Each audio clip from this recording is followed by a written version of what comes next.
Hi, welcome to Avant Artist Photography. My name is Thomas Zipperstein and I'll be your host for the program. On today's show, we're lucky to have one of Cincinnati's best child and family photographers. Ms. Anne Gregoire, it's a pleasure to have you on the show. Hi, thanks for having me. So Anne, why don't you tell us a little bit about yourself, your background, and are you from the Cincinnati area? Yeah, sure. Yeah, I'm born and raised in Cincinnati. I grew up in the Westchester area, went to college at UC, and now I'm living in Anderson on the east side of town. So all in the family, you went to UC. Yeah.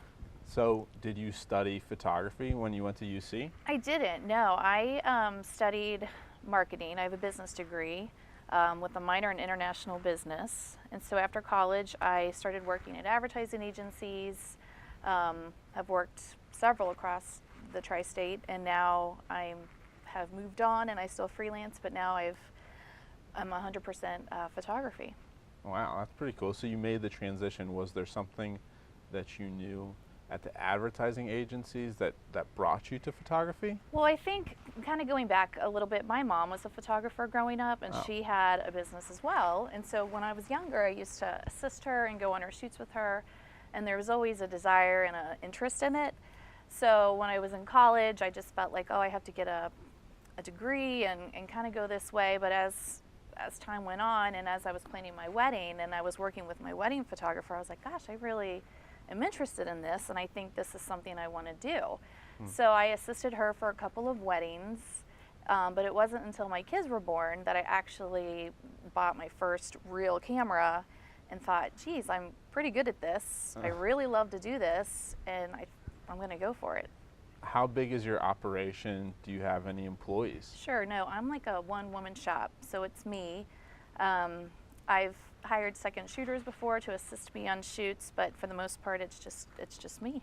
With regard to your mom's photography business, Sure. did you learn with your mom, like when you were growing up, or was it the first time that you assisted her? What was the learning process? I didn't necessarily learn from her. I just remember thinking, wow, this is cool. The way I learned was just trial and error. I picked a camera up, I tried to read the manual, my eyes glazed over, I put it down and thought, I'm just going to figure this out on my own. So I figured it out. I Googled a lot of things. I bought Understanding Exposure from Amazon.com, and from there I just taught myself everything. So it's a self-taught operation. Yep. So a lot of the students here at UC are, studying graphic design, photography, animation, videography, a whole plethora of creative subjects, Right. and some of them are looking to do it independently, but they need a business model. So talk about your business Yeah, model. absolutely. I think my business degree was really helpful for me when I decided to pursue photography 100%, because as much as I love photography, it's probably 40% of it, and the rest of the time it's business. So you have to really set yourself up for success from the beginning, with figuring out exactly what is it you want to make, how many hours it's going to take to make that income. You have to factor in licensing, taxes, studio rentals. So you really have to price yourself and really value your time in your work, and really work hard to attract that type of client who's going to value it in return and see the value, and really pay yourself what you're worth, because there's a lot of time and heart and effort that goes into creating art. If it's photography or graphic design, Right. there's more hours involved into it than what people I think. Yeah, so time is money. It all comes down to that basic principle. If you're going to trade one for the other, so you might as well use them Right. to their max. And I think out of the gate, it's really easy to try to price yourself low just to kind of get going. And I understand that, the portfolio building, but there comes a time when you really have to sit back and be like, okay, I'm a legitimate business. I'm paying taxes, and I have to make enough money to support myself and my family, and that's kind of important. And set yourself goals. Set yourself a monthly goal. Write it on a piece of paper. Like, this is what I want to make every month, and just really strive and go for it. I found that clients don't always necessarily find me. Sometimes I have to go after them too, trying to find my target client. Well, that's great. It sounds like, I feel like word of mouth is probably the strongest marketing tool out there. It's essentially, it comes down to, do people actually like you, and will they talk about you in a good light? Right. So is that your main tool for marketing? It is. It is. I mean, obviously I have my website and I've done Facebook ads and Google ads before, but I really feel like truly in photography in this market, it's about relationships and building it and growing it and treating your customers and your clients right. Yeah. Sometimes for my returning clients, I'll bonus them a canvas print. So if they've come to me several times over the course of the year, I'll just reach out and say, hey, let me know your favorite image that I've ever taken of you, and I will just print it and ship it to their house. And it's those sorts of little things that I think have these loyal clients come back to me year after year. Yeah, that's really nice that you do that for them. You go out of your way. Yeah. And I mean, you're probably doing it out of the, at the bottom of your heart, but it might even pay off in the long run too. Yeah, I think it does, just because then your art is hanging in their home and then their friends are going to see it. They appreciate the fact that you are sort of talking about their loyalty and that they like your images, and I just think it's a win-win for everybody. That's awesome. Yeah. So with all this business, do you actually get to take photos for fun? I do. I, from time to time, will do a styled shoot. So let's just say I've had a ton of client work and I just really want to I just want to do something for myself. I'll put a model call out on Facebook or social media, or I'll reach out to a friend of mine and just say, hey, let's style this session. Because I really feel like styling a photography session is one of the things that sets it apart from other pictures. Like, I just don't think everyone should show up in the same outfit. I think you have to put a little time and effort into styling your whole look. So I'll pick a family and we'll style it and we'll go out, and I won't feel the pressure to kind of create these. I just have fun and I shoot for myself, and in turn the families are having fun and they end up loving the images. I shoot my kids all the time. I'm sure they're so sick of it, but they're the ones that have sort of fueled my passion for photography from the beginning. So I do shoots with my kids all the time.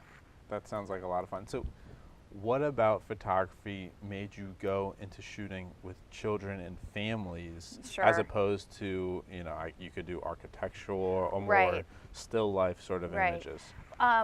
Just as I've sort of grown throughout my journey, I just really love capturing a connection between individuals. It's just what I love to do. I like to sort of sit back and watch, observe, give a little bit of direction, but things kind of happen naturally, and that's just what I love to do. When I look at an image, I want to feel something.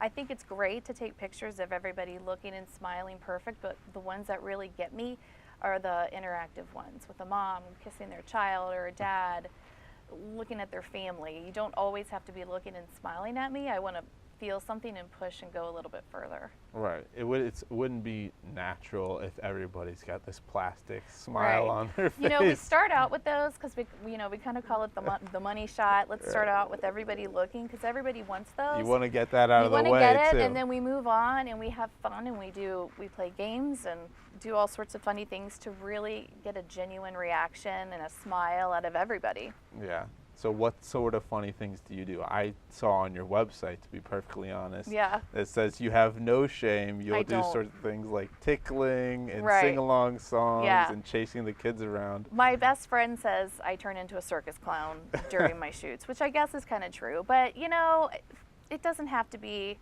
a serious type of moment. I think if I'm having fun and parents have fun, then the kids are ultimately going to have fun. So I sing, I dance, I shake around a little bit. I have an arsenal of really cheesy jokes.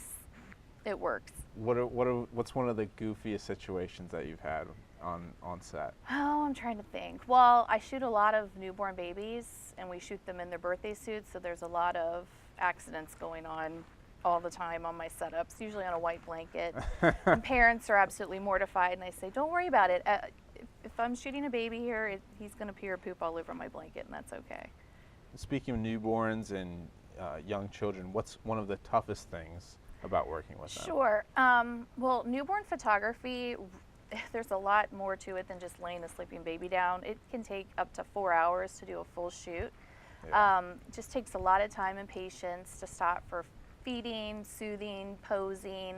And some babies, fall into a deep sleep really quickly, and I'm able to pose them and get the shots done. But other babies are a little bit touchier, and it just takes more time and more patience. And I prep the parents ahead of time just to say, hey, this shoot could take anywhere between 2 and 4 hours, just so that they're aware that it could take a while. And then with little kids, I mean, they're so unpredictable, but that's the fun in photographing them. So what's your go-to camera and what's your go-to lens? Sure. Right now I have 2 Sony A99 bodies, and then my 2 go-to lenses are I have a Zeiss 24-70. It's a zoom. I really love it. It's kind of my workhorse. I use it for every session, but I also love my 135 1.8. It's just dreamy, beautiful bokeh. I have to be a bit further back for that particular lens, so I have that on my one body all the time, and then I have my 24-70 on my other body all the time, and I shoot with 2 cameras. Yeah, it makes it easier, I Yeah, guess. so I'm not switching lenses out. And it takes a lot of time. yeah. So why are those your 2 favorite lenses and your cameras? Yeah. How did that come about? Sure. My husband bought me my first digital camera years ago, and it was a Sony. And I started upgrading lenses right away, and as I was upgrading lenses, I just really liked the images, and I liked my lenses, and I was investing a lot of money in them. So when I invested into my full frame camera body, I said, I like the Sony, I like my images, and I always feel like it's always not so much what you're shooting with, but how you're using it. Right. Yeah. You like to use natural lighting outside. You have your lighting inside. What Mhm. about post-production? What's your go-to editing software? Sure, yeah. I use Photoshop for the most part. I really aim to get my images right straight out of the camera, so I don't have to do too much to them in post. A lot of times I'll have to clone some things out, sharpen, a little bit of contrast, but I try not to do too much in post. I've always aimed to get a great image out of the camera and just polish it a little bit in post. Right. Do you show your clients the before and after? Or you just No, not necessarily my clients, but from time to time on social media, I may post like a before and after just to kind of show what goes into the final image. But for the most part, no, I just show the edited final images. Okay, that's really cool. Yeah. So what are a couple of mistakes that you made when you first started out Sure. in photography? Well, besides pricing myself really, really low, I think I tried to just shoot everything and anything that was coming my way, just because I was so eager. But what I found is I've really have honed in and I've focused on families, kids, and seniors. And I don't do a whole lot of weddings. People want me to do pet photography. I don't do a whole lot of that. They want me to do a lot of food or commercial work. I don't do a lot of that. I just really honed in and have focused on what I like to shoot and what I'm good at shooting versus trying to do everything, being the jack of all trades. Yeah, you can't do everything. You are, if not the best, one of the best in the city, so you might as well, be unique so that people can realize that they'll come to you, essentially. Right, absolutely, thanks. So I think my last question for you is, if you had one piece of advice for the viewers out there or for me who's interested in media to be successful in their media endeavors, what would that be? Yeah, I think, take your time, hone in on your skill set, really be ready, do some portfolio building as you need to before you officially start your business, and really have that business background and a business plan laid out so that you're set up for success, because you want to start out having a goal, having a plan. And if you do that, you're setting the foundation for yourself to build a successful business. Awesome. I think that's a great piece of advice, Anne. Thank you so much. Thank you for having me. Really pleasure to have you on the show. Thank you. Well, that's it for Avant Artist Photography. I'm Thomas Zipperstein signing off. Thanks for watching.